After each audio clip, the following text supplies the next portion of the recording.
నమస్తే మిత్రులారా, నేను మీ శ్రీనివాస్ చౌహాన్ అడ్వకేట్. మిత్రులారా, ఒక కేసుల విషయం ఏంటి అని అంటే, ఒక వ్యక్తి తన ప్రాపర్టీని తాకట్టు మార్టిగేజ్ పెట్టి కొంత సొమ్ముని అప్పుగా తీసుకున్నాడు.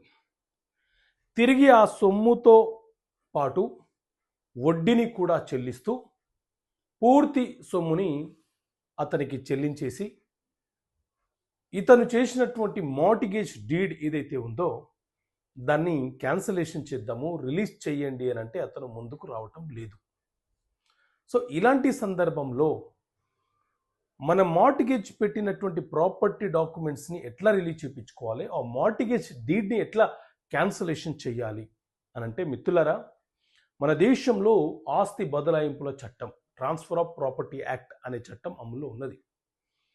ఇందులో సెక్షన్ 60 ఏం చెప్తుంది అని అంటే, ఎవరైనా సరే ఒక వ్యక్తి ఏదైనా ఒక ప్రాపర్టీకి సంబంధించిన పత్రాలను మార్టిగేజ్ పెట్టుకొని మార్టిగేజ్ డీడ్ రిజిస్ట్రేషన్ చేసుకొని అప్పు తీసుకున్న వ్యక్తి అప్పును తిరిగి చెల్లించినా కూడా ఇతను మార్టిగేజ్ డీడ్ క్యాన్సలేషన్ చేయకుండా, రిలీజ్ చేయకుండా ఇబ్బంది పెట్టే ప్రయత్నం చేస్తే సూట్ ఫర్ రిడమ్షన్ అనే కేసుని మనం సివిల్ కోర్టులో ఫైల్ చేసుకొని ఆ మార్టిగేజ్ డీడ్ని క్యాన్సిలేషన్ చేపిస్తూ మన డాక్యుమెంట్స్ని రిలీజ్ చేయించుకునే అవకాశం, హక్కు మనకుంటుంది.